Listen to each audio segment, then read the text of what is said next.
Denver Community Active Living Coalition, part of DOTI, the Department of Transportation and Infrastructure. So we are glad to welcome you today to our Streets for People Summit and also Denver Streets Partnership, our co-host. So welcome. I'm glad you're here and that you can participate with us today. For our virtual keynote, we have Elena Madison from Project for Public Spaces, Director of Projects, and then the Director of the On-Ramps Program, Nancy Young, for Fountain House. Please feel free to start your presentation.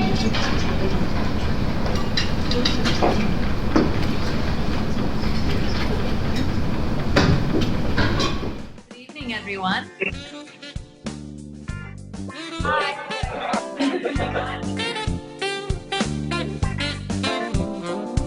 We've been doing Zoom and sharing online 2.5 years, but so can everybody see this week?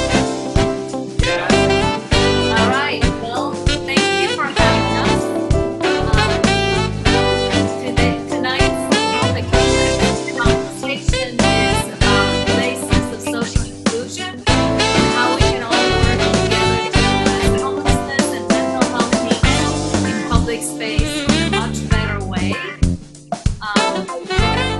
And tonight, Shaylee was kind enough to introduce me.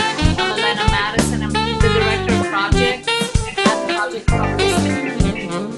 My co-conspirator tonight is Young, who is the Director of On-Ramps at Fountain House. And you're going to hear more about what Fountain House is and what On-Ramp is in a little bit.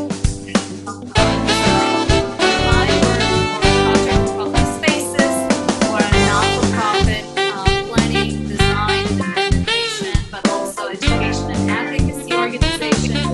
And all the work we do is placemaking, and I'm sure many of you are familiar with that at this point. Talking about placemaking, lots of people are doing amazing things in placemaking. I think what we want to talk to you about is how placemaking can actually work to be really meaningful, substantial work for social inclusion and how we can address the needs of people experiencing homelessness, mental illness, addiction, and other vulnerable or underserved populations in public space, and do this work from an inclusive perspective. So our goal with building places for social inclusion is actually to be very intentional and build social environments where people with special needs and people who are vulnerable can actually get the support and the connection to the community that they need. The social environment, the way we see it, is the mix of intentional and spontaneous social and psychological experience that people have with each other in a place. Sometimes private place, but in our case, we're talking about public space, a public place.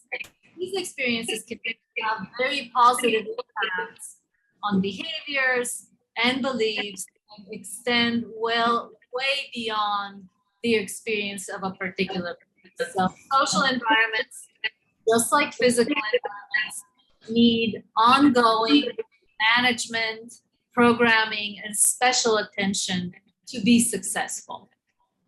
So obviously, over the last 2.5, 3 years, we've heard a lot, and we've had a lot of conversations about homelessness, mental illness, and other problems that they've become much more visible in public space, and they continue to be a challenge for many of us place practitioners, but also for organizations that operate and manage and program public spaces, and for the people who plan, design, and make public spaces happen. We all know that visible homelessness in public space is something that is not new. And for many downtown public spaces, it has been something that has been around for a long time. Yet for a long time, we really haven't talked much about those challenges, and it's been a little bit of a shameful secret for many downtowns and downtown spaces. And more often than not, homelessness in public space is being looked at from an operational perspective. It's as something to manage, police, enforce, hide, dilute, or relocate, move somewhere else. So in this photo that you see, there is someone laying on a lawn in a downtown park in Atlanta, and that behavior is kind of perceived as negative. But laying down in a park is obviously interpreted very differently depending on who people think you are. So this is Gantry Plaza in New York City. And yes, laying on the grass, laying in a hammock is totally positive and embraced. Laying down on the sidewalk or even in the street, again, can be interpreted very differently depending on who people think you are. And of course, letting people lay on a city sidewalk has been considered undesirable, yet in a sanctioned public event, it's something that people cheer and support and think is very meaningful. So we see a lot of double standards in terms of behaviors and how they're being controlled in public space. There are many subtle cues that are used to stigmatize the most vulnerable in our communities in public space. And for example, for years, Bryant Park was not allowing people experiencing homelessness in the park with their many bags. And this is, for clarity, this is not a photo of Bryant Park. I don't believe they have this policy anymore, but that was the case for many years. And of course, the rules against bags do not apply to tourists or shoppers downtown. So we have these double standards. But at the same time, we've seen municipal governments around the country pouring millions of dollars in programs aimed at addressing homelessness, and specifically street homelessness and chronic mental illness and addiction, with modest results. The current approaches, other than policing, of course, are really focused on ignoring or pushing people that are considered undesirable to different areas. This is a photo of Skid Row in LA. So obviously Skid Row did not happen by accident or overnight. Sometimes when places are perceived as having challenges, we just close them down. So this is another example of a park in downtown Atlanta where they just closed this area of the park because they felt that they couldn't handle or manage the people who were spending time there. And of course, we use outreach teams that, you know, especially in New York, are very prevalent. We see them a lot, and they tend to be stigmatizing and not always effective. According to New York City's own reports on the cost, only 33 cents is actually spent working with people experiencing homelessness on the street. The remaining 67 cents on every dollar spent on homeless outreach actually goes to the teams just walking around, looking for people, administration, and overhead. So what is the problem with these approaches that we've seen so far? They tend to be very expensive. They're not very effective. Oftentimes they're unpopular, and they don't leverage public space. I'm not going to spend a lot of time on the budget, and this is actually the New York City budget for fiscal year 2018. So those numbers have changed a lot over the last 3 years. But in 2018, the New York City spent $115 million just on street homelessness, and almost $3 billion on addressing homelessness, which is a stunning figure. For perspective, the city budgeted 2.2 billion for the fire department, 1.7 billion on sanitation, and 1.1 billion for libraries, parks, and cultural affairs for the entire city altogether. So the numbers are staggering, but we're not doing very well. We believe that there is an opportunity here for public spaces to be a missing link in the delivery of services, in connecting to people, and in really connecting to people as human beings, as full individuals. Public spaces are accessible and already are drawing people. There is a reason why people are in those public spaces. Public spaces are already multi-use, multiple things are happening there if they're successful public spaces. And they represent our community spirit. They represent civitas. They really are the nexus. And as planners, designers, urbanists, placemakers, we all engage with communities and stakeholders when we vision or manage or design public spaces on a myriad of issues. And they're not directly associated with public space or planning or design. And we talk to experts, to partners, to people who know more than us about education, culture, job creation, economic development, community services, food security, safety, public health. The list goes on and on. Yet very often we tend to relegate the social inclusion issues to the realm of policing and cleanup. And public spaces are the places where really we can grow trust. We can grow social networks with people who have challenges and needs in their life. And those social networks really naturally occur in public space. They're the logical place to grow trust, especially for people who have trust issues. And in the end, placemaking and public spaces have always been about people. So public spaces should help us humanize those in need, and they should be the places where we connect as people. And we know we can do so much better than what we've been doing so far, what the old ways of doing this work has been. So what can we do? We can understand better the culture and the experience of people who are living on the street or experiencing unhoused homelessness, and people who are in different programs and have other challenges. We can support trust agents, and I'll talk a little bit about who they are and what that means. And we can empower people, the people we want to reach, especially in public space. So to trust agents, one of the most famous examples these days of the trust agents is the example of the Friendship Bench, which comes to us from Zimbabwe. And it was actually a way for Zimbabwe to expand the access to therapy for the people in the country by using community health workers.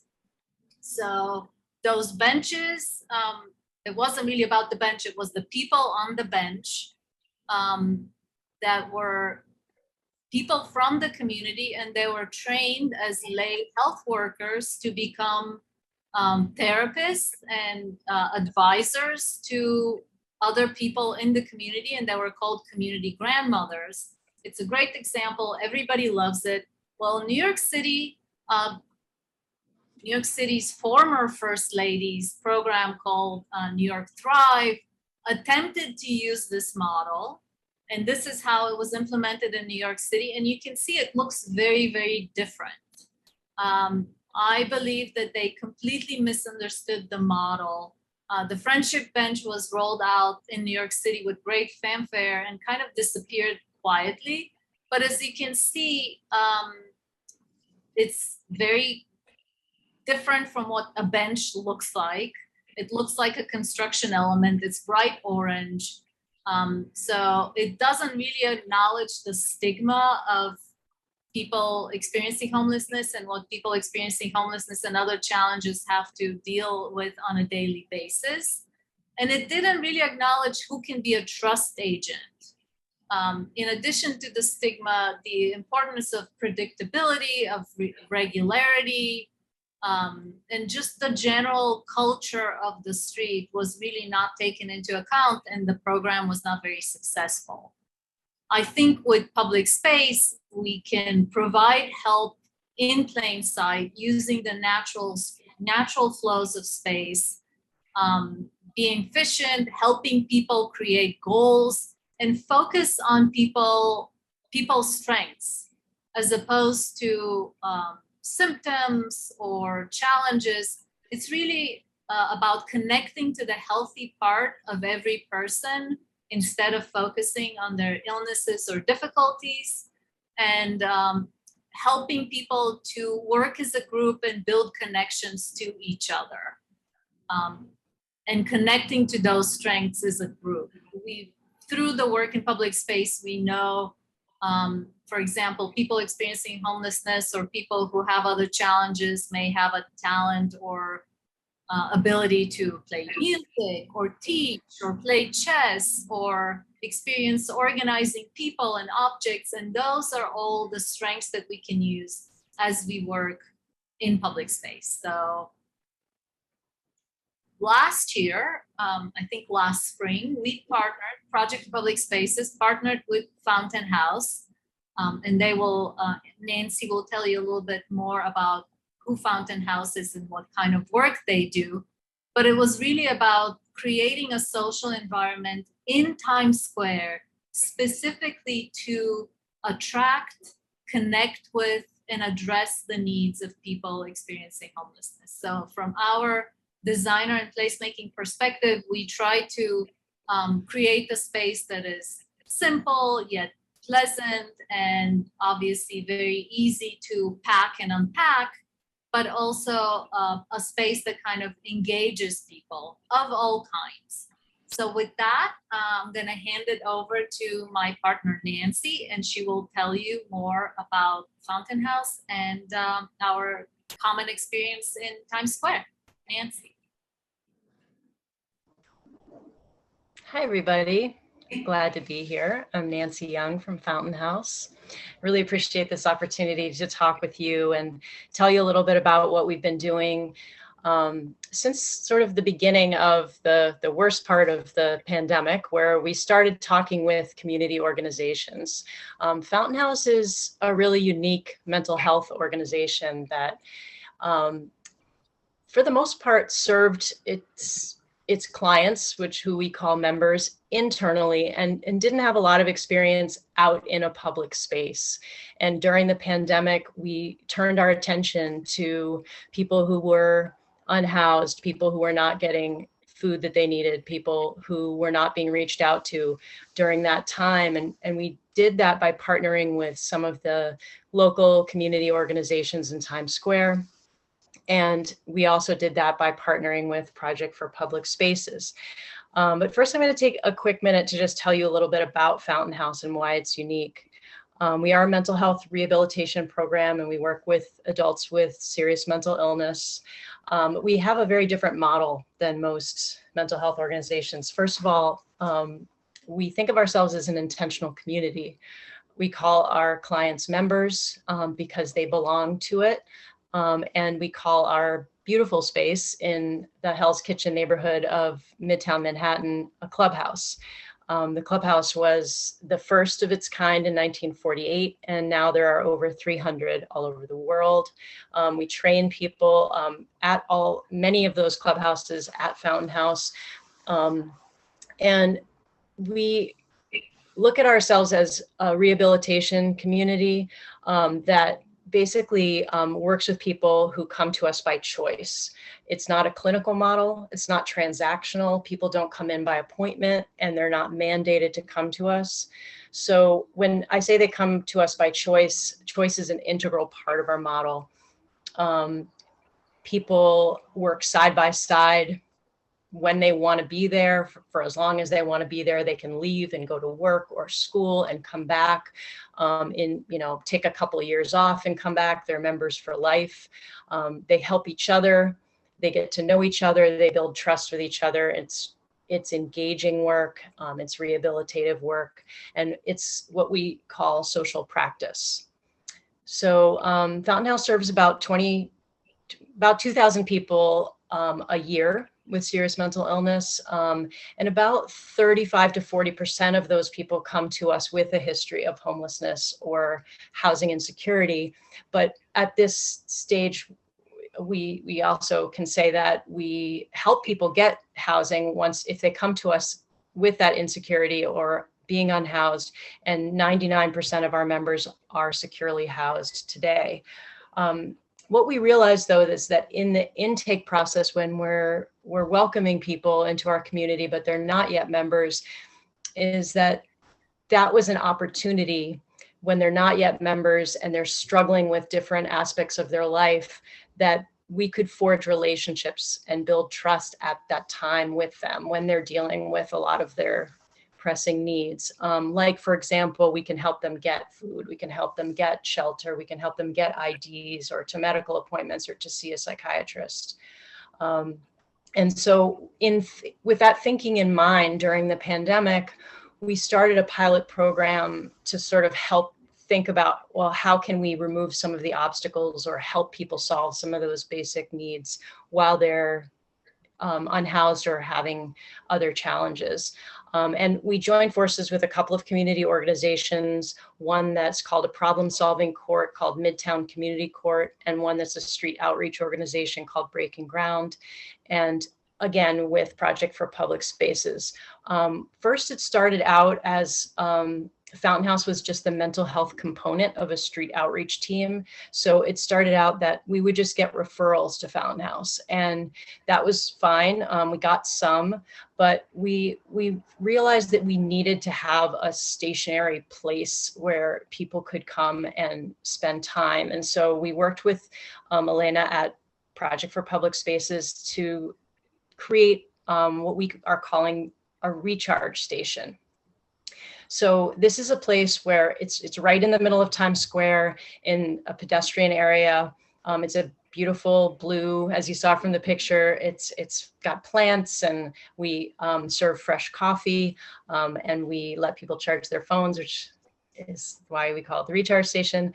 And we basically do still invite the street outreach workers to come and spend time there at the recharge station to meet people there. We ask our partners in the community to tell people, come on by for, some hot coffee and conversation. But really, we're doing what we do at Fountain House out in the community by using social practice to engage with people at the recharge station. And that's our main goal. Our main goal is not to increase membership at Fountain House or clubhouses, although that does happen sometimes that we do get some referrals to Fountain House. Our main goal is to do what we do at Fountain House out in the community. So we basically are focusing on offering a welcoming space where people can just come and sit down and chat. And the people behind the counter are Fountain House members. So they have the lived experience of often having been homeless themselves, having mental health struggles, and they bring themselves to the job, and they engage with people at the job.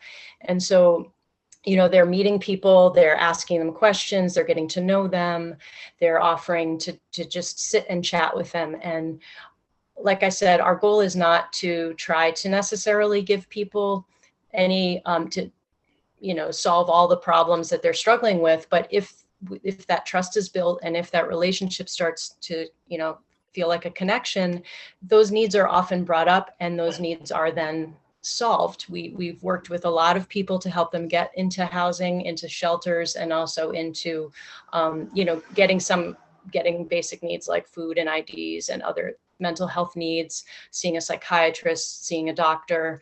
But most importantly, what we're doing in the process is we're getting to know people and we're building trust, and people are coming back repeatedly. So we have a lot of repeat customers, basically people just coming back and saying, we really love spending time here. And then what we do is we engage with them. And our most important goal is to just try to say, hey, you're part of this community, you can be here. And what that counters, what that sort of flies in the face of is the isolation that a lot of people feel even in the middle of such a crowded city and the most crowded place in the city, which is Times Square, we have so many people who feel isolated, and this is an attempt to try to fight against that isolation and to make people feel accepted and like they belong. So one of our partners is the Times Square Alliance, which is a business improvement district that runs the whole pedestrian area in Times Square. They're in charge of the big ball drop on New Year's Eve. And they have actually shown us a great deal of appreciation. Not only do we get the space for free to do what we do, but they supply the generator and the gas, and they talk about us in their events. And they also help to fund the building of the recharge station. In addition, they bring by local elected officials and candidates quite often to visit the recharge station and to see, the work that we're doing, and also to introduce it as an alternative to just the sweeping up of encampments and the throwing people out of the subway that's been happening recently.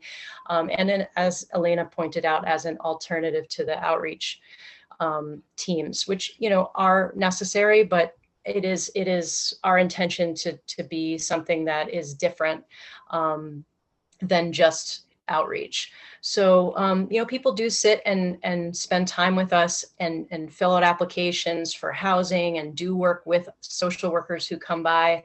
But like I said, it's really supposed to be a community, just like we have at Fountain House. And we're meeting with Project for Public Spaces consistently to try to improve the space and add new ways to engage people and try to work with creating new opportunities to find ways to talk with people and build relationships. One of the reasons I'm just ending on the topic of partnerships is just to underline that we feel that the importance of working with community partners who have different strengths and skills is really key to creating a solution, creating community, and also to just make sure that this is all about increasing a feeling of belonging for everyone who is using a public space. And I'm going to just end on that note and open up to any questions that people might have. Thank you, Nancy. Yes, we're ready for questions.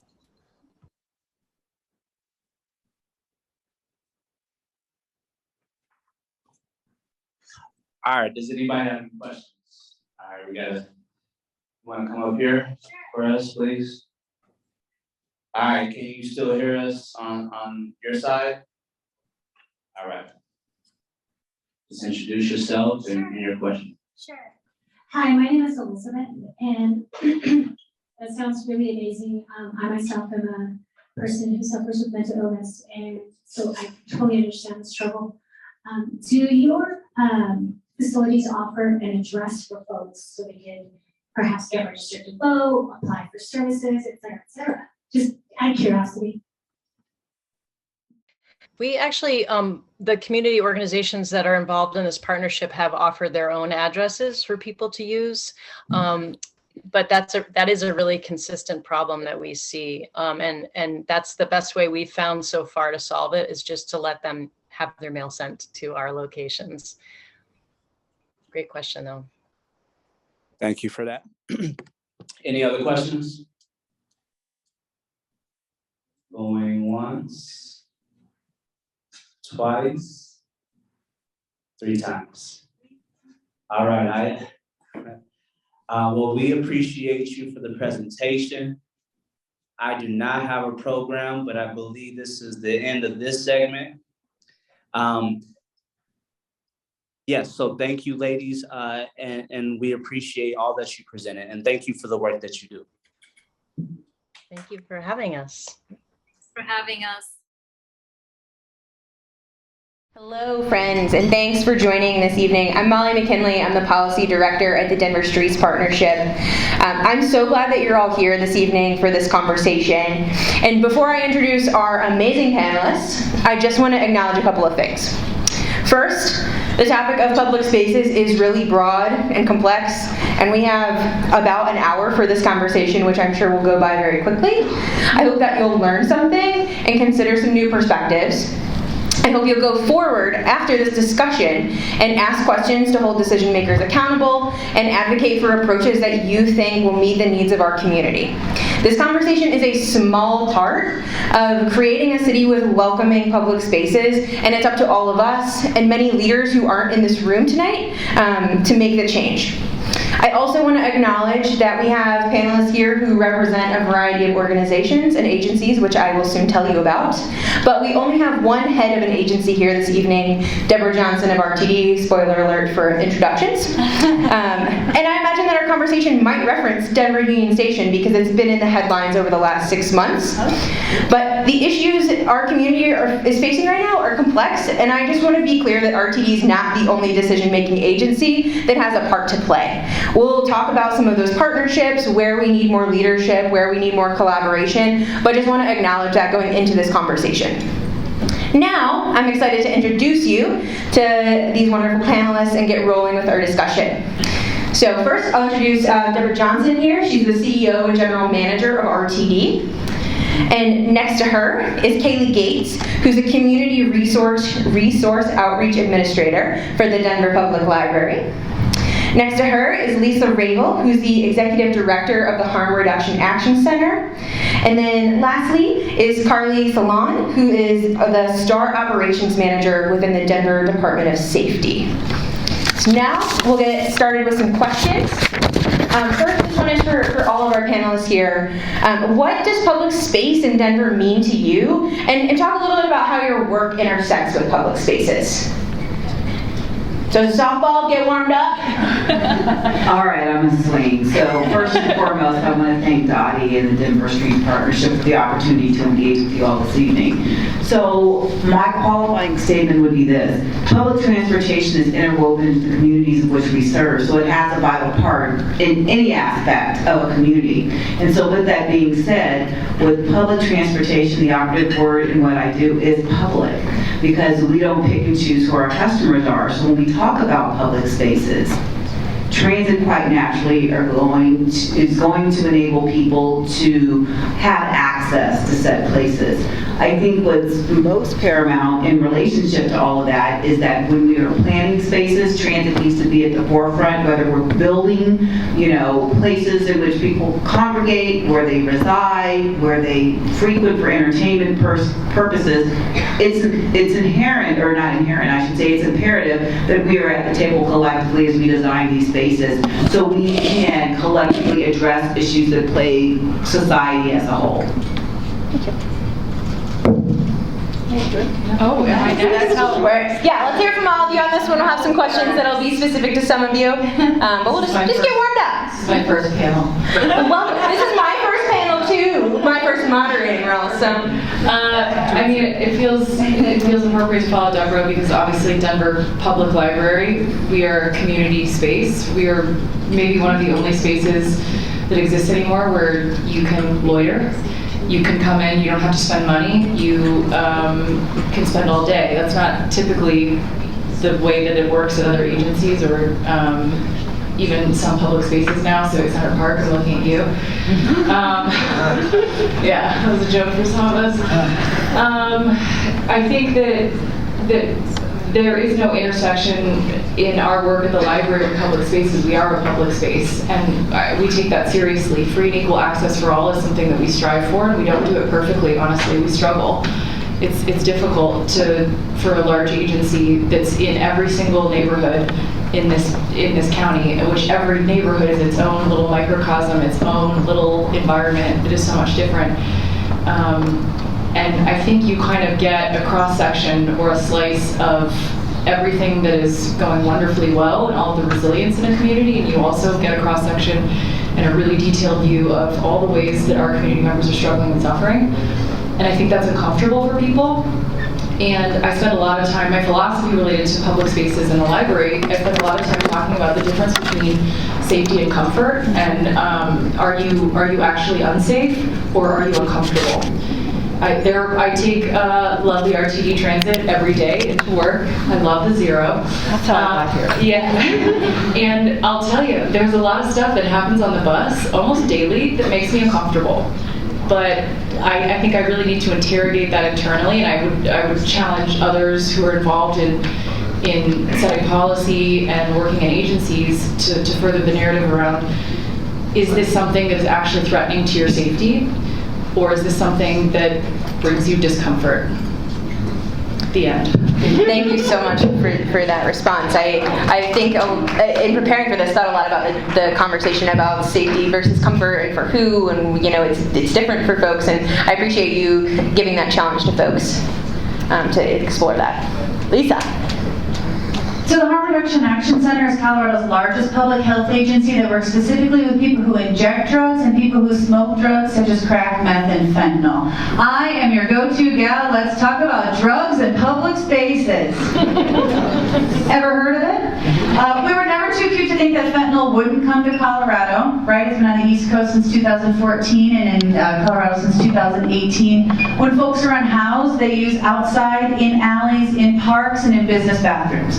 Usually pre-pandemic, my folks were able to prioritize using in business bathrooms first for 3 reasons. 1 is you can close the door and the cops don't come up on you like they can in an alley. 2 is so the larger community and kids don't see them. And 3 is so they can have access to sterile water. When you shut down those public restrooms, then you are going to be seeing public drug use. And people have nowhere to use drugs. In a magical world, there'd be no drugs, but we live here, and there's one safe thing that folks can do today. So I do look forward to having conversations tonight about public drug use. I know what's happening at Union Station. I know what's happening at Civic Center. I know what's happening at the library. I know what's happening at the river before that. You cannot arrest your way out of drug use. It's not possible. If stigma, shame, and incarceration worked with drug use, we'd have wrapped this up years ago. All that's done is drive use underground, or people have got preventable chronic diseases such as HIV, hepatitis C, and died of overdose. And overdose is the leading cause of death of our unhoused neighbors in Denver and has been for years, and that is unacceptable. It's unacceptable. And so when people overdose in public and when people die of overdoses in public, that means somebody has to find them. And it used to be cops. Now it's 17-year-old baristas or people that work in RTD transit stations that have to go back to work the next day and try to push forward. And it doesn't have to be like this. That's a teaser to let you know where we're going to get later on. But 76% of my folks are homeless or transitionally housed upon intake. I do think with the pandemic and with a lot of people being home all day, people do think they're seeing more homelessness or they're seeing more public drug use, where for 10 hours a day they would have been somewhere else. So I think, we really have to be talking about what that looks like, and also harm reduction increases public safety efforts in our community. Who has the red thing around there? Yes, harm reductionists, thank you so much. Everybody else, come on. All right, well, Lisa didn't need a warm-up. How did I get stuck in the spot? you want to play musical chairs really quick? Worst place to be, right? And thank you, Kaylee. I'm going to leave here and order a t-shirt that says, "Are you unsafe or are you uncomfortable?" I think, to me, when I think about STAR response and kind of my background in community behavioral health, public space is really one of the key places and most common places where the folks that I have served through my career are STAR and community outreach and community behavioral health really focuses on bringing clinical work outside of the 4 walls of a clinic, in places where you might not expect, on the side of a highway, in a park, in an alley, behind a dumpster. We will come out, we will contact you, and we will provide support. We will approach you with a non-judgmental attitude, and we will make sure that you are in the driver's seat of whatever it is that you need in that moment to get out of the cycle of crisis. And STAR is happy to provide that, and oftentimes we're doing that in public spaces. Thank you. All right, Kaylee, this one is for you. Oh, okay. Just you. Okay. Unless anyone else has anything to add. No, just kidding. But I think she might be the only one. You speak a lot to the library. Can you talk to us a little bit about your philosophy about creating public spaces within the library system? You said you acknowledge the library is not perfect, although I think the library is pretty great. What's worked, what hasn't, and what can other agencies learn from your work and your experience so far? Yeah, I think one of the things that the library struggles with is representation in the community. I think it's difficult for an organization to adequately serve its community when it's not representative. We're reckoning with our whiteness, and it's painful, and it's a tough process.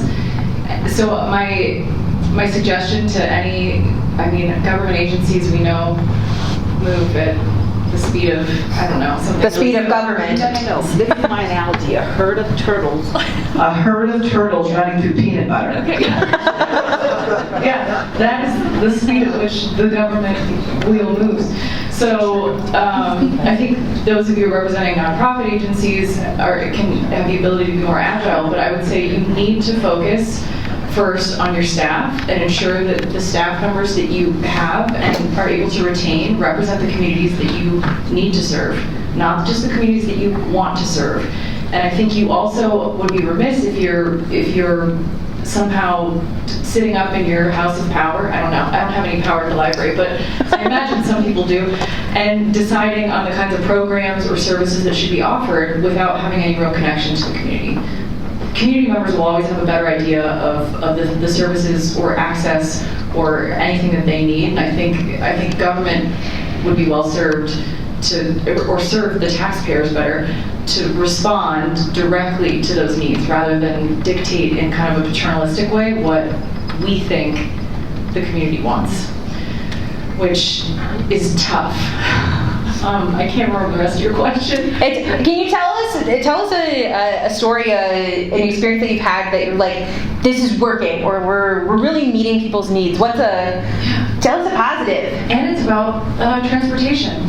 Union Station. Bonus points. Yeah, we didn't fight. We worked very hard for many, many months to get the necessary parties involved to get access to a regular outreach site at Union Station, because we recognized that the Department of Safety and Denver Police were really working from an enforcement perspective. They, at this point, have probably exceeded 1,000 arrests since January, and I think there's a statistic you have later showing that most of these are nonviolent. This is not a scary place. This is a place where people are suffering and using drugs in public spaces because they don't have anywhere else to go.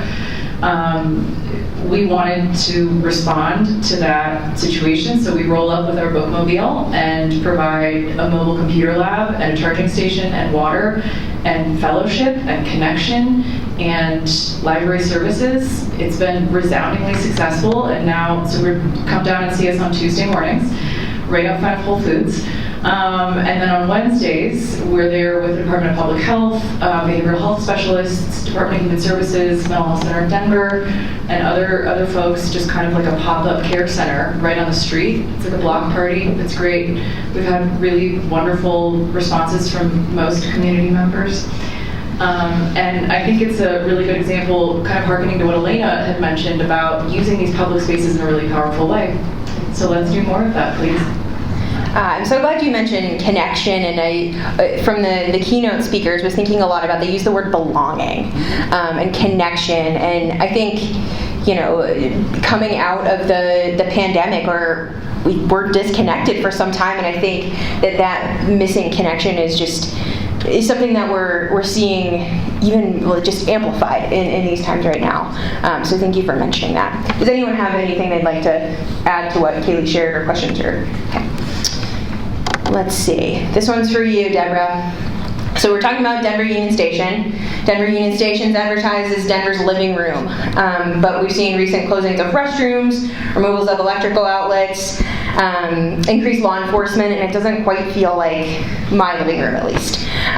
Can you talk to us a little bit about the thinking behind those decisions and what maybe some of the longer term plans, what we can expect moving forward at Denver Union Station? Yes, thank you very much for the question. So I'd like to provide a backdrop, because I know oftentimes perception is reality. So I want to educate and inform as it relates to the closing of the restrooms in the bus concourse at Denver Union Station. So there was an incident where, let me just qualify this by saying, recognizing that I lead the Regional Transportation District, I feel at times that I'm failing because I cannot ensure that the men and women who comprise the agency have a safe place to work. And it's for a myriad of reasons. And so recognizing that I am contacted directly by employees telling me about different incidents that have occurred, it was Friday, December 4th. I made a decision to have the restrooms tested at Denver Union Station. And it was prior to December 4th, I got the results on December 4th. And there were trace amounts of fentanyl found in the restroom. Now, at this point in time, which I'm sure Lisa can attest, there's not a lot of, data relative to secondhand exposure from smoke and things of the like. And where we are, as a public transportation agency that are recipients of federal dollars, we have to adhere to drug and alcohol policies prescribed by the Federal Transit Administration. And so employees had been complaining about different aspects, headaches, impact to their vision, and a myriad of different things. So, with that, as we went forward, I found out about it, and I see a couple of my board members here, and I'm looking at Director Geisinger because I talked to her on Friday, December 4th, with her serving in the capacity of the first vice chair. I made the decision out of the abundance of caution to close the restrooms so we could bring in professionals to clean the restrooms. In doing so, our intent was to have those done. I went in on Saturday and I looked at the status of said restrooms. The sinks had been pulled off, well, not totally pulled off the wall, but were adjusted. We needed to do some work. In light of where we are, we have supply chain issues. When I made an announcement that it was our intent to open up the restrooms in January, that was our intent. Just today, you're speaking of the wellness committee and all the outreach activities, I found out that we've been notified that we should have the doors for the restrooms within 8 weeks. Basically, they've been supply chain issues that have basically gone on for the past 5 months. It's not to keep people out. It's the nature of the beast in reference to what we're currently living in with all the residual impacts caused from the pandemic, what's going on in Ukraine and a myriad of different elements as well. So that's why the restrooms are closed. So talking more specifically about RTD, whether it's good, bad, or indifferent, that was designed to be an open system. It really is not optimal in reference to the way it is designed. It's underground, there's concrete, it's not visually appealing, it's really not a place to congregate, but on the flip side of it, we have a myriad of different issues that need to be addressed. In doing so, quite naturally, working within government in and of itself, there are a lot of different issues, and as Lisa has pointed out, you can't, police your way out of this enforcement. That's not the answer. But then again, as a steward of taxpayer dollars, recognizing the importance of public transport, I have an obligation to make decisions with the information that's readily available. So as we look at changes to Denver Union Station, what we're doing is providing public transit underground with a bus concourse. The complex is open air, and it's supposed to be that. It's supposed to be Denver's living room in that vein. So what we're trying to do in earnest is create a system whereby, like most other transit agencies, some, we call the legacy systems pre-World War II, where you actually access the system by using fare media to open up a gate so you gain entry. That is what is underway. As relates to the outlets, while it may seem like we're shutting it off so people can't hang there, with people charging equipment sitting there for 3 to 4 hours, we could even power wash the station because we didn't have outlets. So it's important for me to come to forums like this so I can share information, because in the absence of information, people invent their own. So that's my response. So thank you. Yeah, thank you for providing that context. Like we said, these issues are complex, and there's just a lot of story that gets missing.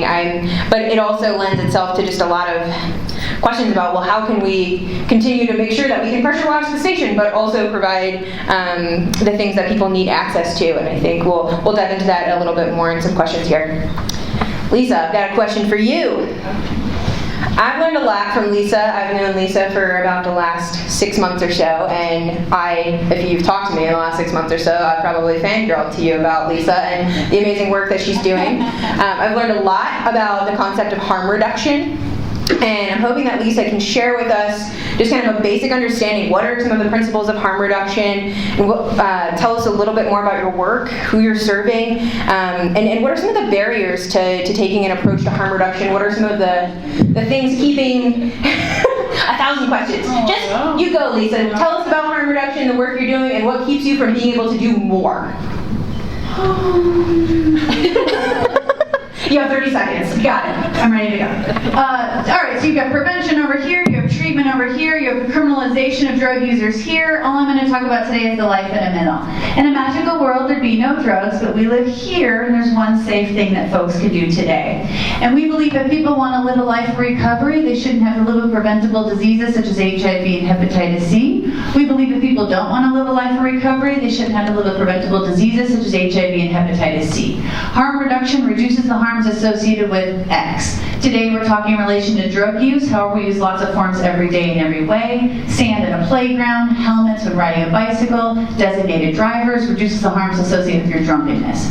So harm reduction is pragmatic. I am meeting you today for a healthier and safer you. How can I support you for a healthier and safer you today? And quite frankly, nobody knows you like you know you. So what I like that harm reduction isn't is, you know what you should do? That's parole and probation, right? How can I support you? And everybody needs somebody rooting for them. And a lot of times when people are unhoused, and especially with chaotic drug use, people don't think that they have anybody in their life that can be supportive. So I'm always out there like, what are you doing? What are you talking about? What's going on? So we create this, community in which, everybody rises to the occasion to be a good community member. So when we talk about syringe access, and we talk about naloxone, which saves people's life in the event of an opioid overdose, we talk about fentanyl testing strips, where folks can test their drugs to see if fentanyl or fentanyl analogs are present before they use. That's harm reduction 1.0, and we're there. And we need to talk about harm reduction 2.0. And harm reduction 2.0 means I can do everything right now at my fixed site to prevent and eliminate the transmission of HIV and hepatitis C, resources, referrals, naloxone, fentanyl testing strips, but it's not legal for them to use on my property. Use and possession on the property can get the property seized. So they go a few blocks away to an alley or a business bathroom or Union Station, and they use there often alone. Not only are they using there, they're overdosing there. Not only are they overdosing there, they're dying of overdoses in public places. It doesn't have to be like this. And this is the group to say, not one more person should be dying of an overdose in a public place. So I need your support pushing forward with this too, because Union Station is an injection site and a use site. We've got the library, civic center, the river. That's happening. We also need to talk about how we have a very unpredictable drug supply. Fentanyl is now being found in heroin, meth, and cocaine. It's also pressed into the blue pills. Heroin's almost gone. That's due to climate change and lack of poppy cultivation. So just like in 1920s alcohol prohibition, they weren't brewing cases of beer, they were making cheap, hard liquor. That's exactly what's going on. It's a synthetic opioid that's much easier to be made in the lab. My folks are smoking about 5 to 20 fentanyl pills per day. They're actually kind of pumped they're smoking. They're no longer having to inject, because anytime you break your skin, you're at risk of infection.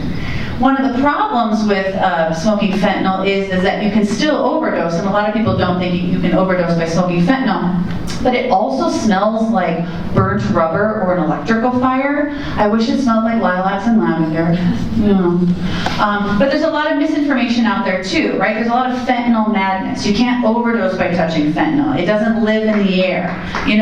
The drug war has a great communications director, because if anybody's been paying attention the last few months in the Colorado State Legislature with that bad bill that happened, doubling down on the worst ideas of the drug war, which is criminalization and incarceration, you would know that the machine is really happening to make people fear people who use fentanyl, as though, as though the prohibition, criminalization, and the drug market brought us fentanyl. That's exactly what happened here. And it's going to bring us the next synthetic opioid.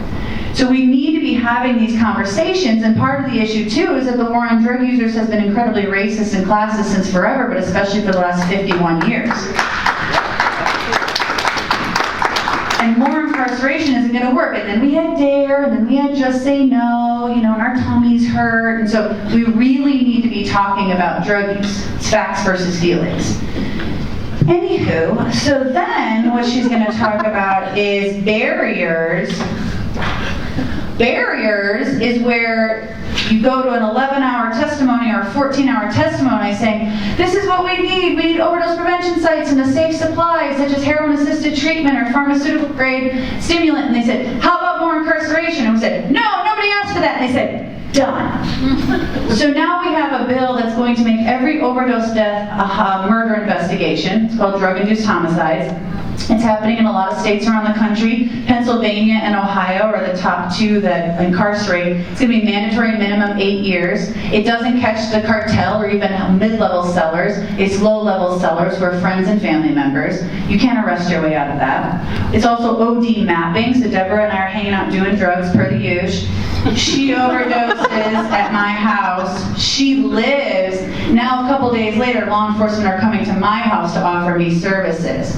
All that's going to do is add surveillance in communities. So those are the top two reasons why no one's ever going to call 911 again for a medical emergency in the event of an overdose. Yeah. So now it's definitely on us. So everybody in this room, if you walk on Earth, or especially in Denver, I need you carrying naloxone or Narcan. Because they know, legislators and decision makers know that people are dying of overdoses. They just won't let it be with me. They'll continue to let it be at Deborah's place. But I also won't be running the shit show of Union Station, sorry Debs, because people are incentivized to rise to the occasion because it's the one safe space in the entire world they can talk realistically about their drug use.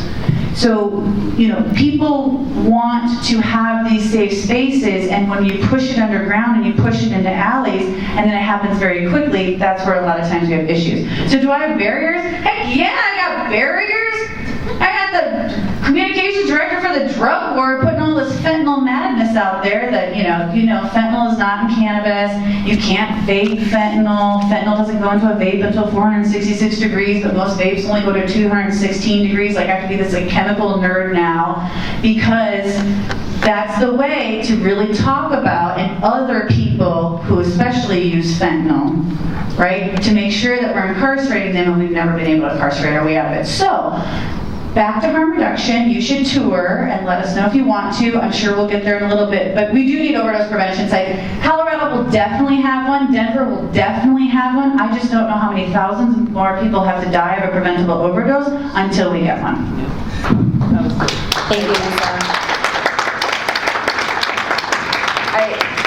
Something that Lisa said to me when I did tour the Harm Reduction Action Center earlier this year was that she talks with folks that come into her facility all the time, and folks have been going to Denver Union Station or going on transit and using drugs so that they don't die alone, and that just makes me really emotional. That's just a really systemic failure on our part, on the leadership of the many layers of government that we have. That's the way that people that's like the lowest level of connection, so that I don't die alone. And so I started carrying naloxone, and I talked to my colleagues about it, shared about my own experiences, and hope that you will consider doing that too. It's available free through, I think, DDPHE. Yep. Which brings me to another question here. So we're talking about connection, we're talking about public spaces, and we touched a little bit on how folks have been pushed around. So it was kind of a natural progression. Towards the end of last year, Civic Center Park was closed. There were lots of folks who were spending time there. The park was fenced off, so where did folks go? Denver Union Station. And we keep seeing this in our neighborhoods, just around the city. People keep getting shuffled around. And I just want to know, why can't we just meet people where they are? How can we better serve people in the spaces where they already are? And it sounds like some of that's starting to happen more at Union Station with the Wellness Winnie, the Book Mobile, and other services. But just wondering if anyone wants to kind of pick that up, what else can we be doing to be serving people where they are? What do we need? Let's ask for, or how we can be doing that. What are some ideas that you've seen, either within your own agencies that just we don't know about, or other examples or things that you would like to see? Start off. So I think STAR does a good job of meeting people where they are at. We will literally respond anywhere in the city. It doesn't need to be at an address. It could be in a park. It could be at the corner of Broadway and Colfax. We will go, and we will make sure that folks have the support that they need. But also, I think this wasn't part of the question, but I'm gonna Go ahead. ask it anyway. So one of the things that I'm seeing about that kind of acts as a barrier to meeting folks where they're at and addressing crises in our unhoused community is a lot of stigmatizing and ostracizing language that's taking place. That folks are service resistant. That folks are from out of state. They're not from here. I get asked that question all the time, and the truth of the matter is that none of that really matters. They're here and they're part of our community. I'm not from Denver. No one's ever asked me, why I'm here, because I'm from out of state. But if you're unhoused, that becomes kind of a hot button issue. So I think one thing that we could probably work on as a city is our messaging and trying to get kind of on the same page as far as folks deserve dignity and respect. They are here and they are members of our community and they matter, and that we really need to do a better job serving our city's most vulnerable. And I would like to see more services like STAR, more services like the library is offering, the outreach at Union Station, because that really is where, like the keynote was talking about, connection is made. And a lot of the folks that we're seeing in our public spaces, they have been burned by the system over and over and over again. They've been promised things that weren't followed through on. They have a history of trauma. This is not a one and done sort of a deal. And you need to keep showing up and you need to keep treating folks with dignity and respect. And not counting how many times you're going out and contacting them and they said no, but waiting for that one time when you get the right fit and the right moment and they say yes, because you're the one person that continued to show up time and time again. So I think that's what I would like to see us focus more on as a city in our public spaces. And just real quick, I know Councilwoman always pushes forward, we need bathrooms and trash pickup. It's hard to be a good community member when you don't get access to garbage bags, and then nobody from the city will come and pick it up, and they're like, look at this encampment. And it's like, well, yeah, but you're not picking up like the used garbage bags. So we have a street outreach team that goes out 3 afternoons a week, and a lot of times we spend rolls and rolls of garbage bags, and people are like, oh my gosh, thank you. I want to be able to pick this up. We're invested in the health and safety. And then I just want to make a quick point to Elizabeth earlier. Our folks register to vote and can use our address. Folks that are unhoused and people who use drugs definitely vote, and especially for elected officials and ballot initiatives that affect their lives. So it's really important that they're a part of community decisions, even though a lot of people don't act like they're a part of the community.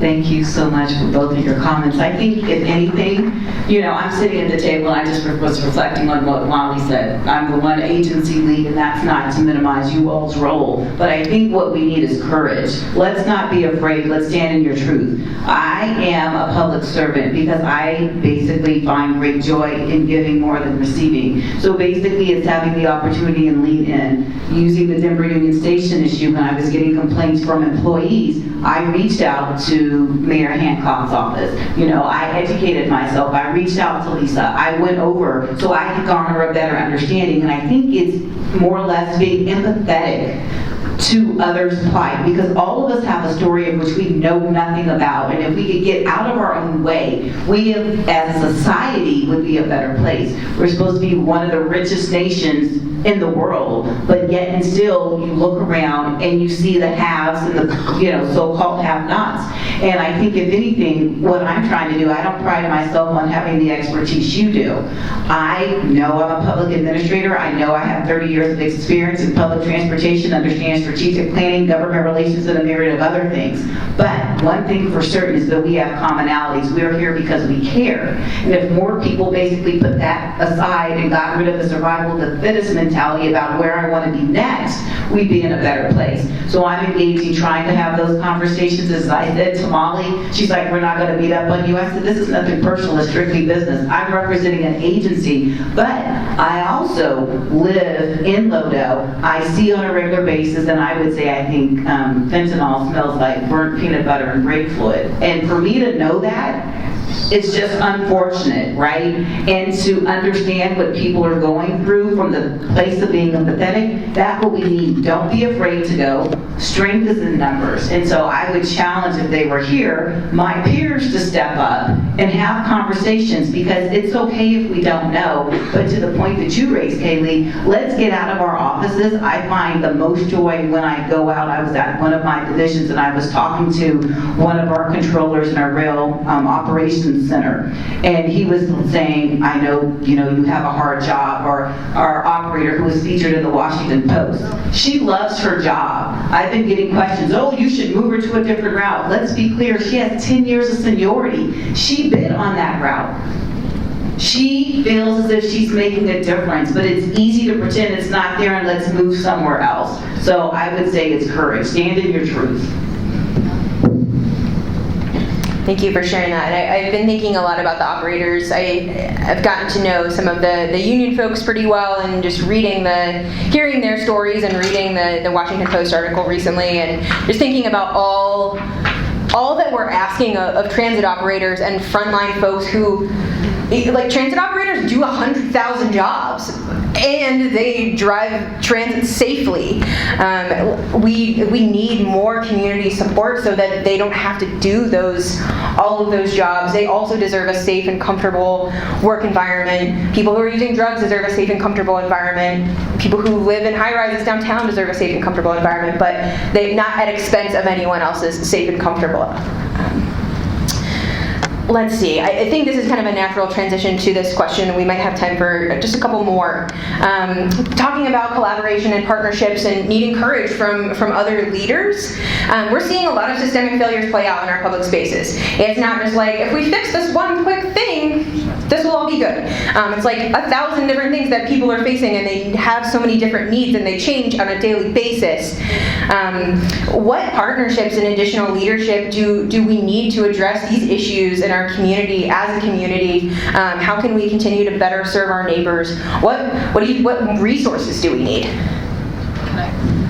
I'm going to start with this one, because my favorite kind of community action is community action. It's grassroots. It comes from, I don't want to shirk responsibility, because I think all of us probably feel, and I'm sure Deborah probably, especially lately, feels the weight of responsibility and the weight of our involvement in the community. The only way that anything will change is if conversations around dinner tables and at parties and in churches change, and the way that we understand our response to the community. You said something about Union Station being the city's living room, and I think Deborah's agency has been under a lot of pressure to turn it into like your grandma's living room that nobody uses, and it's covered in right?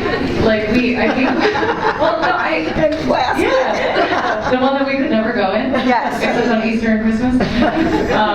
And I think that there are a lot of people that I love in my life that will say one thing, and they'll have a yard sign that says love is love and science is real, or whatever those signs say, and they'll vote a different way, or they'll speak about the problems in our community in a way in their private homes that furthers that kind of division that we see show up in our public spaces. These conflicts that we see at the library on a regular basis, or on public transportation, these don't occur in public spaces. They start at home or wherever you have private space, and are just kind of enacted and brought into full living color. I think this is something that each of us needs to take responsibility for on a community level, because I think we all sit up here feeling like we've got our finger in the dam and that's all we can do, and nothing is changing. But we're trying, I promise. That's all I got. Yeah. There you go. Okay, Kaylee. Well, I do believe in collaborations, especially on the front lines of the worst overdose crisis we've ever been in. And of course, there's a lot of intersections of homelessness and mental health issues and incarceration and things like that. I do think that we're not really talking about the politics that happens behind the scenes. that can be incredibly frustrating for a lot of frontline service providers. There's a lot of people out there that tell people that work on the front lines that they'll get their 501c3 in trouble if they try to activate at the Capitol or try to push forward with policies. So that's meant to keep people quiet and away from kind of where the decision making is happening. We do know we're in an election season, and what happened with the bad bill is it's happening on the backs of people who use drugs, and after November, no one will think of them again, except the rest of us. And, there was funding in the bill for harm reduction. It's like, well, yeah, great, thank you. We already had naloxone and fentanyl testing strips for years and years and years. The only thing in this bill was doubling down on incarceration and criminalization. So there are a lot of behind the scenes conversations. And so to Kaylee's point too, is there's so many tables we'll never be invited to, and there's so many opportunities and dinner parties I'm not invited to. I'm really fun though, so feel free to invite me later on. I like an open bar. Because it's a safe supply, and we can do it in our consumption site, which is what we're doing tonight. But having those conversations one-on-one, that's the only way the movement is pushed forward.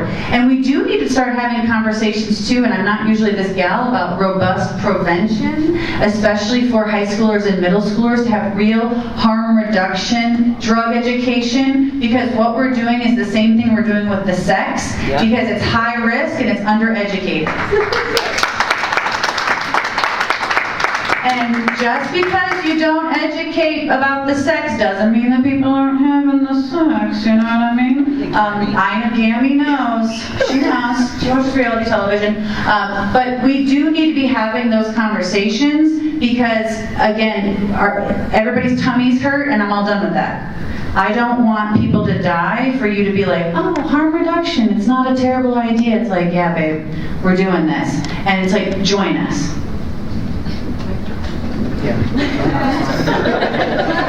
No one wants to follow that. Yeah, exactly.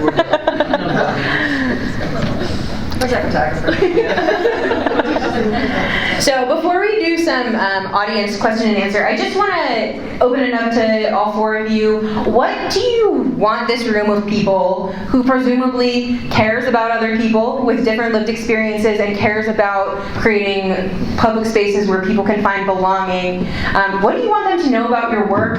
What do you... No, Lisa, you have to go last because then no one else is going to answer my question. What do you want them to know about your work? What do you want to ask people?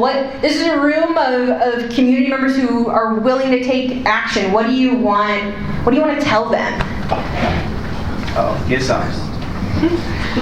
I think from STAR's perspective that we are, and there's a lot of stakeholders involved in STAR. There's Denver 911, there's Denver Department of Public Health and Environment, our contractors, Mental Health Center Denver, and Denver Health, and that really we've all come together to ensure that folks get the right response when they're in crisis. We've historically relied on this one-size-fits-all approach, which hasn't really worked, and really looking at sending the right support at the right moment for folks. And like I said, this often takes place in our public spaces.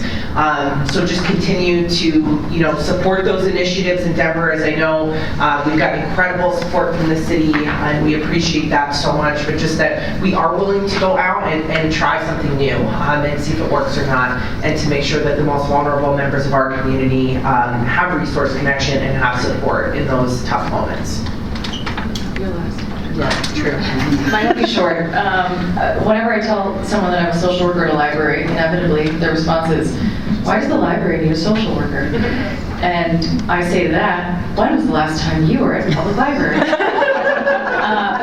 So that's my ask of you. It's a really remarkable public space. I think it's underutilized by a lot of different groups in the community. Come check out why we have social workers at the library. For me, recognizing that I'm probably the oddball out in reference to what it is that we do, but public transportation at RTD, we're people who are moving people. And if anything, I would say when you engage, treat our employees with kindness and compassion. It's not just our operators, it's our individuals, cleaning bus stops that are harassed and things of the like, on our right-of-way, folks in customer service as well that are out and about. But recognizing while our core function may be delivering transit service, you know, I bring a different perspective, I really do. Having worked around the country, and we're sitting here talking about this, I remember back in the early 90s when I was working in San Francisco for BART and seeing people, you know, I'm sitting there with the DA and I could look out the window at the fountain and see somebody injecting heroin. So I don't want to appear as if I'm immune to this, but coming into this area and it's like, wow, what's going on? I'm like, are you freaking kidding me? I've been doing this for 30 years and I've seen it. But the point of the matter is, let's have these conversations, let's not be fearful. And so as we talk about public transportation and we see the sensationalism that's in the media and it's so scary, think about those frontline individuals that are trying to feed their families each and every day, that are transporting people for the betterment of their lives. So let's take transit, let's, you know, rally around that and ensure that we are doing that collectively, because it's not big bad people out there. It's getting back to your point. Do you feel unsafe or are you uncomfortable? Now, Mike. Alright, just real quick, you gotta carry Narcan, you got it. I know your tummy hurts, you're doing it. Okay, it's happening. Education, we want to talk about and reduce stigma, so you're gonna have somebody that's like, oh, what was going on the other night? I heard they're the worst. And you're like, well, they're not the worst, let's talk about it. I need your help picking up inappropriately discarded syringes. No one's too cute, even you. There's a lot of reasons why there's inappropriately discarded syringes in the community. Getting pricked is very low risk. Pick it up, put it in a pop bottle or a pop can, and toss it. We do have 6 syringe disposals in the community. Find me, I can give you those locations. Also, please, when you're out, pick up those goddamn orange caps. I don't know why they have to be orange caps on these syringes, but I get calls all the time that there's hundreds of syringes in an area and it's 3 orange caps. So please help me out. If you find an orange cap, I need you to pick it up. And then I really need you supporting Harm Reduction 2.0. Harm Reduction 1.0 is vanilla. If you are just kind of coming around to that, cool, catch up. Now we're doing 2.0. Thanks. Thank you. All right, Christian, I'm going to turn it over to you for a couple of questions, and then I'll close this out. Do you need this? No. Keep that. It is not me who has questions, but the audience. I've seen some people writing notes, so raise your hand. I'll try to keep track, and I will come to you. So, anyone have questions? Oh, yeah. So 1, 2. When I come to you, just introduce yourself and then present your question.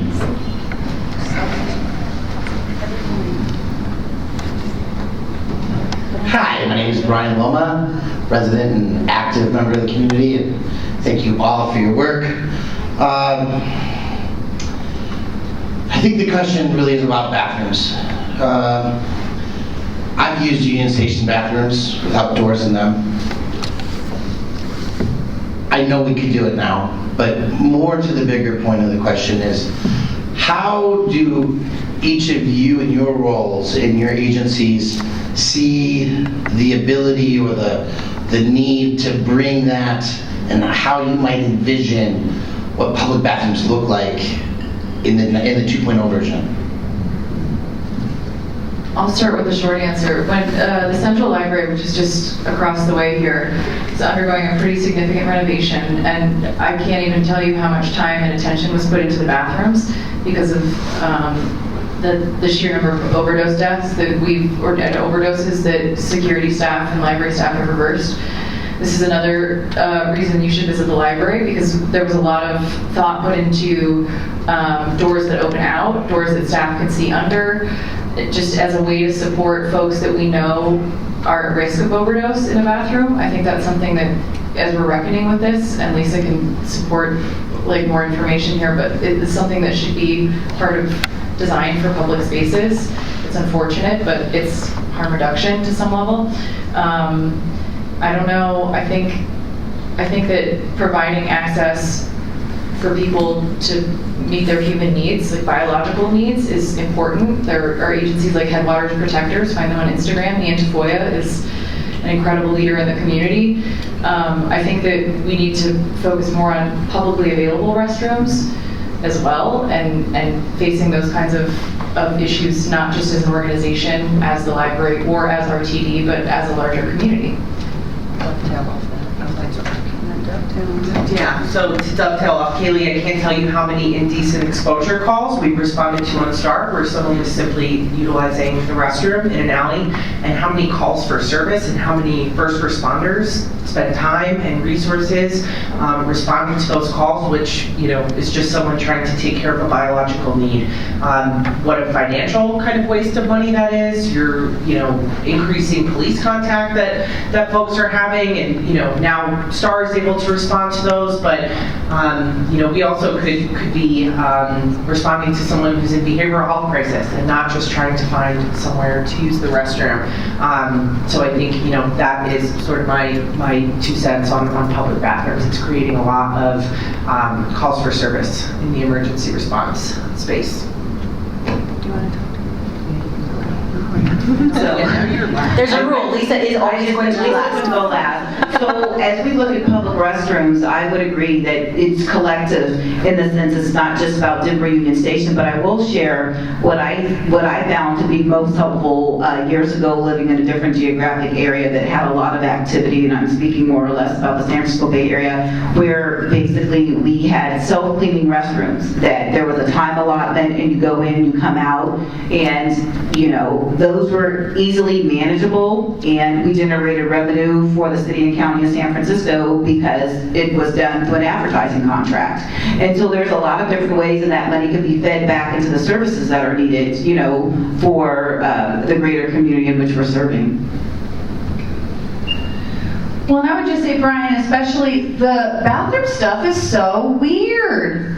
It's just so weird in general. Like, nobody likes being a bathroom monitor. If anybody's ever been to the King Supers at 13th and Spear, they have blue lights in their bathroom. They have blue lights in your bathroom so you can't find your veins because they had so many overdoses happen in there. But that doesn't mean you can't use a cell phone light, right, or go intramuscular. So it's a blue light, which I want to believe they use other lights to clean with, and a locked door. And if you ask somebody for the code, they won't tell it to you, right? They'll walk you to it, they'll unlock it, they'll stand outside. That's a staff capacity issue, right? We do know in most of the overnight men's shelters in Denver, they don't have bathroom doors on their stalls because they've had so many overdoses happen.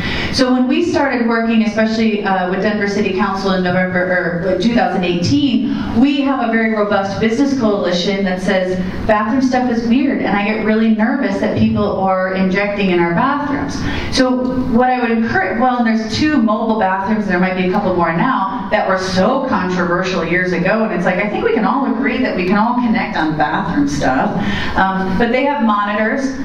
That's happening in other states too, and that's something obviously we're supportive of. I do appreciate Kaylee's, you know, being able to see the feet. I'm the gal now in the bathroom that if your feet don't move, I might say something, and then they're like, I'm fine, and I'm like, I'm sorry, I'm in the industry, you know. But I don't like the bathrooms that we stand up and then you're like looking at, I don't like that, I don't like that. But I think there's a lot of bathroom issues that nobody wants to talk about because it hurts your tummy, right? And everything should just be fine. But there's so many people that are struggling because we've all had that moment where we've run into some place and be like, I swear to God, I'll buy something. What's the code to the bathroom? And then after a while, they're like, are you doing okay? Fumbling for the key. 3 to 5 minutes without oxygen is very problematic, and an opioid overdose is lack of oxygen. So there are a lot of people dying in bathrooms, which is why there's kind of this lockdown, which is why we have gotten quite a bit of support from churches, in particular in the Capitol Hill neighborhood, because they were one of the only unlocked bathrooms in town. And then, you know, church secretaries are there by themselves during the week, and so they were afraid people would come in and use, and then the church secretary would find somebody too. So these are larger conversations that we need to be having. We don't support blue lights, but we can understand why people would do that. Thank you for that. Next question, please introduce yourself and present your question. All right. I have to introduce myself. Okay, I'm Emily Kleinfelter. I'm the Safety and Regional Vision Zero Plan with Dr. Cog, but I'm also just here as an advocate. And I really was touched by the story in the Washington Post about the 15 bus driver, and you know, the comment we had talked about how people will ride on the bus so that they don't have to die alone, basically. And so that made me think about harm reduction, and if we have been educating bus drivers about Narcan and naloxone and having access to those things, and if that's already something that's done, or if it's going to be done. And then also, I guess it's a two-part question with STAR. I think that this is correct that you guys are expanding to try and become 24/7, because one of the things that I've wanted to call STAR multiple times, but unfortunately it's always been after hours, and that's something that I've found to be a barrier for me to use it, is that every time, and then I don't know what to do because I don't feel comfortable calling our police force and don't know how to deal with the situation. And I'm not equipped to step in either, so. It's a two-part question, sorry. Yeah, thank you so much for the question in referencing Operator Suna Carabay. First and foremost, as we look at things holistically, we have launched a training program that kicked off as relates to videos and things of the like, to ensure that there's an understanding as we talk about Narcan. No, not everybody's using it. However, with our police department and our third-party contractor, your question is serendipitous. Let's just have a conversation today as we're looking to modify said contract that'll say that they must, carry Narcan. And so those are the steps that we're taking. It's going to take some time. There's a lack of comfort with some individuals, and are we big brother trying to dictate what they need to do, especially for frontline operators that are represented by a labor union. And so what does that mean for them, and how are we going to train them, and what are the repercussions if in fact, they're not saving a life. So there's a myriad of different issues that are incorporated into the decisions whether or not we're going to impose that, and that would be a subject that is bargainable under the collective bargaining agreement as well. We'll get them there. So there's a few kind of details. I want to make sure that I hit on all the pieces of your question. So if I miss anything, let me know. But so currently STAR is running 6 a.m. to 10 p.m. 7 days a week. And that's an expansion from our pilot that was running downtown from 10 to 6, Monday through Friday. Recognizing that crises happen outside of the hours of 6 a.m. and 10 p.m. The reason that we chose that time frame to put our initial wave of expansion resources is that the data shows that that is our highest call volume time. That mimics the overall call volume of Denver. Our population grows Monday through Friday business hours, and there's more calls. So, we were lucky enough to get funding to buy 5 additional vans to add to our fleet of one little pilot van that we were running for quite a while. And then once we get those resources in place, we can look at the data, make sure we're meeting the need of our highest call volume time, and then yes, I think absolutely it is trending to go 24/7, because we want to make sure that folks have access to the right response overnight. I recognize that maybe doesn't exactly solve your problem currently, but that's what we're working towards, with one of our biggest barriers being that the vans were ordered in September and they are still not here yet. Told me that they're being here in August, and also told me that these estimates essentially mean nothing. So we were lucky enough to get some loaner vans from MHCD and from Denver Health to be able to, not put a hold on those resources that are in place, but kind of starting to think ahead of, like, if we need to expand beyond this, or we need to expand 24/7, we need to probably order those vehicles now. We also, we do have social workers that work downtown 24/7 that ride with DPD. I recognize that that's not necessarily always the right response for the situations that you're encountering, but that those resources are also available. So we're kind of slowly ramping up to eventually meet that 24/7 model. There's one little follow-up. Is that Sure. the calls, are those calls that are made by people that are requesting the service, or those like for themselves, or those being made by community members that are requesting for the service for someone else? Because I think there's a big difference in that. And somebody that's Yeah, so we don't, that's all STAR calls citywide. So since the beginning of the pilot, 911 Communications has been flagging calls that were STAR appropriate, whether STAR was on available or on shift or not. So we have a really good idea of what the need looks like citywide. The truth is that a lot of our calls are third-party calls. It's folks who are sleeping in a business doorway, and the business owner wants to open up, and they're calling. But we want to show up for those people too, right? Because if we don't show up, up, it's a traditional first responder, and that's just not the right response. So, you know, we really just don't differentiate. We just look at whether STAR needed to be there or not. All right, I think we have time for one more one-part question. I was about to ask you, did she answer your question? But Emily's not allowed to have any more questions. I'm not saying that. Please introduce yourself and present your question. I'm Sharita Hadnal, and I am the Beaver Block Captain Program Director for the Stapleton Foundation for Sustainable Urban Communities. We drop Stapleton. But my question is, I've been hearing a lot about what we're doing after the fact, and I understand, like, if somebody's already in a place of addiction, we have to deal with that. But I'm curious as to how or what kind of work is being done. I heard some mention about MHCD, and I'm not familiar with a lot of the different organizations that provide counseling services and actual treatment. But I guess what I'm wondering is, where is the intersection between, like, the actual counseling and the treatment going on, so that we're not just dealing with it afterwards, but that we're looking at how the actual reduction in addicts and the increase in recovering addicts is going, because it seems like, I mean, this could be a never-ending story. So is there work being done in terms of collaboration among all of these different entities to actually look at what type of treatment options and where are the root causes of these addictions coming from, and how do we start to address that versus just saying, let's keep you alive to continue to use? I mean, I'm not saying that it's not important to keep people alive, but I mean, to what end? Well, and I will say, I can't help anyone or get them into treatment if they're not alive. So I think that's a huge part of what we're doing. I think another important initiative to highlight is the Caring for Denver Foundation, which created a new tax in the city and county, 25 cents on every $100 spent, to go directly to seed programs that would directly address behavioral health and substance misuse. I don't think you could talk to any service provider in the city that wouldn't say we need more substance use treatment. That's definitely a gap in our services, but those are conversations that are being had, and it's not that they don't exist. It's just a very individualized process, substance use treatment and prevention, right? It's not a one-size-fits-all, just say no kind of approach. So making sure that we have the myriad of approaches that we need to meet the needs of our community, I think, is something that we're still working towards. I think it's a very tall ask to ask our unhoused neighbors to be sober with all the crisis management that happens on the streets.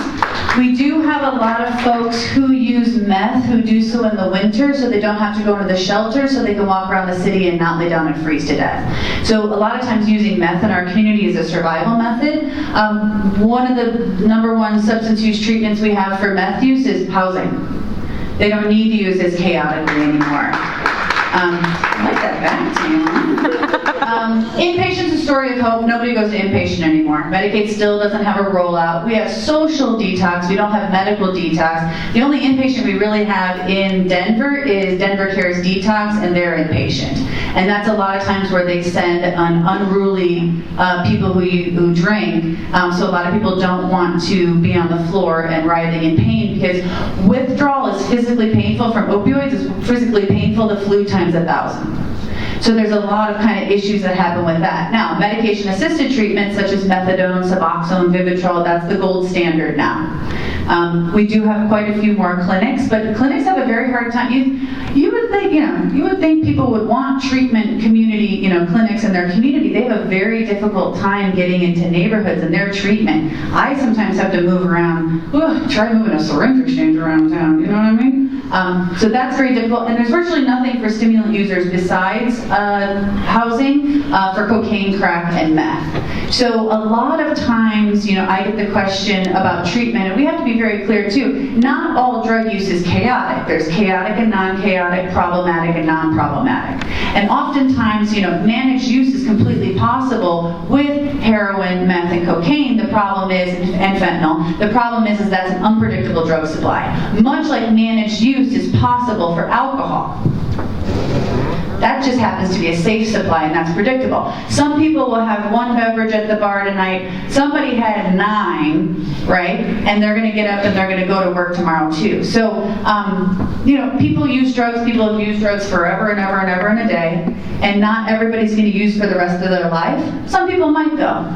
And we just have to be okay with that, because also nothing dulls the voices of schizophrenia quite like heroin and fentanyl. And we don't have the mental health system that we deserve, that people deserve, to oftentimes get the medication that they need, also when they're in and out of incarceration too. A lot of times, my folks have felonies, and if you have a felony within 7 years, violent or not, in Denver, it's very difficult to obtain housing. And oftentimes they're like, well, it's not violent, might as well have been. So a lot of times when people are in encampments or using chaotically, it's because they have that felony where it's very difficult to get a job and housing, and now we don't understand why people aren't flourishing. So, treating drug use as a criminal legal issue has never served us well, and it's gotten us into the worst overdose crisis we've ever been in, with the most unpredictable drug supply. So we're absolutely positively keeping folks alive today so they can see the sunrise tomorrow. It's a t-shirt moment. I'm going to summarize. Decriminalize drugs.